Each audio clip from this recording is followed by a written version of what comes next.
বলে বাবা সর্বশেষ যে ব্যক্তিটা জাহান্নাম হইতে জান্নাতে যাবে, আমি ছোট্ট একটা আপনাদেরকে ঘটনা শোনাই, ছোট্ট একটা ওয়াকিয়া শোনাই। সর্বশেষ যে ব্যক্তিটা জাহান্নাম হইতে জান্নাতের মধ্যে যাবে, ওই ব্যক্তিটার হালত, ওই ব্যক্তিটার পরিস্থিতি কিরকম হবে ও মুসলমান শুনলে আপনার দিল কেটে দিবে। ওই লোকটা ওই জাহান্নামের আসামি, জাহান্নামের মধ্যে আগুনের মধ্যে পুড়তে পুড়তে কয়লা হয়ে যাবে। আমার আল্লাহকে বলবে আল্লাহ ওই জাহান্নামের কোনা দিকে আমার আল্লাহকে জাহান্নাম ইয়ামান্নান বলে রাখবে। আল্লাহ পাক রব্বুল আলামিন জিবরাইলকে পাঠায় বলবে জিবরাইল যাও গিয়া দেখো জাহান্নামের কোন দিকে কে যেন আমি আল্লাহকে জাহান্নাম ইয়ামান্নান বলে ডাকে। জিবরাইল প্রথমবার যাওয়ার পরে বলবে কই আল্লাহ কাউরে তো পাইলাম না। আল্লাহ পাক রব্বুল আলামিন বলবে জিবরাইল আবার যাও।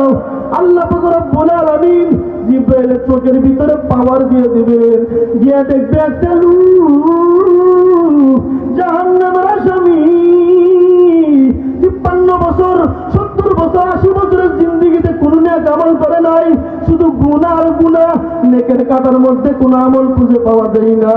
ওই লোকটা যখন জাহান্নামের আগুনের মধ্যে পুড়তে পুড়তে কয়লা হয়ে যাবে, জিবরাইল আলাইহিস সালাম কে বলবে ও জাহান্নামের আসামি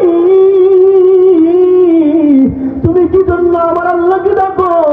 এই জাহান্নাম তুই আবাদতের জায়গা না,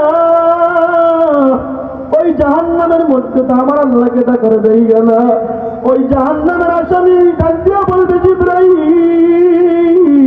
তাহলে শুনো আমি জাহান্নামের আসামি, আমি দুনিয়াতে থাকতে নামাজ পড়ি নাই, কুরআন সুন্নাহ মোতাবেক চলি নাই, বলে আমি আমার আল্লাহকে এজন্য ডাকি।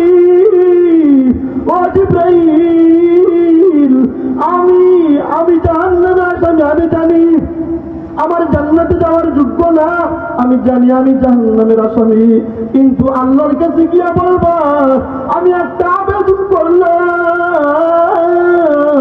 আল্লাহকে গিয়ে বলো আমাকে একটু জাহান্নামের বাইরে একটু জায়গা দিবেনি। বলে কেন? ওই জাহান্নামের আসামি ডাক দিয়া বলে জাহান্নামের আগুন আমার আর সহ্য হয় না, পুড়তে পুড়তে আমার আর ভালো লাগে না, শরীরটা কয়লা হয়ে গেছে, আমার আর ভালো লাগে না। আল্লাহকে গিয়া বলো ওই জাহান্নামের গেটের বাইরে একটু জায়গা দিবেনি। তখন জিবরাইল আলাইহিস সালাম যাওয়ার পর গিয়া বলবে ও আল্লাহ তোমার বান্দা কি কয়? আল্লাহ বলে বান্দা ও জিবরাইল আমার বান্দা কি কয়? বলে আল্লাহ তোমার বান্দা বলে জাহান্নামের বাইরে একটু জায়গা দিবানি।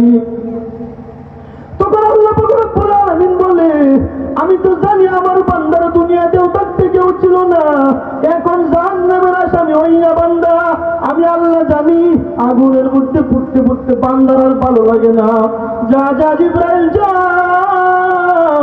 আমার বান্দা দ্বারা জাহান্নামের গেটের বাইরে একটু বাইরে করে যাবে। বান্দা জাহান্নামের গেট থেকে বাইরে হইয়া বান্দা আবার আল্লাহকে শান্তিতে ডাকে ইয়া হান্নান ইয়া মান্নান ইয়া আল্লাহ।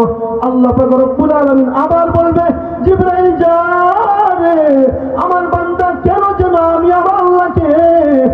আল্লাহকে আবার কেন যেন ডাকে যা, আমার বান্দা মনে হয় বিপদে পড়ছে। তখন আসার পর বলবে ও জাহান্নামের আসামি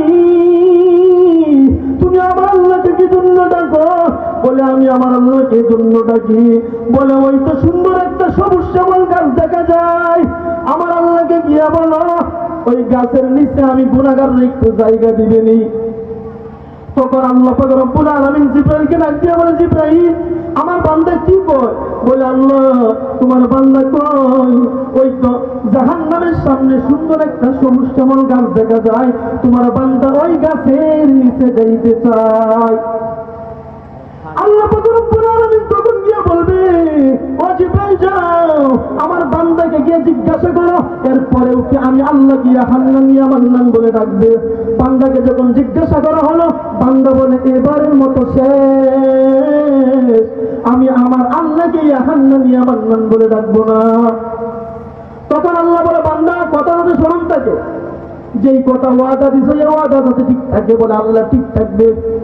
বান্দা ওই গাছের নিচে যাওয়ার পর আবার বান্দা লোভ সামলাইতে পারে না, একটু পরে আবার আমার মালিককে আরো মধুর সুরে ডাকিয়া হান্নান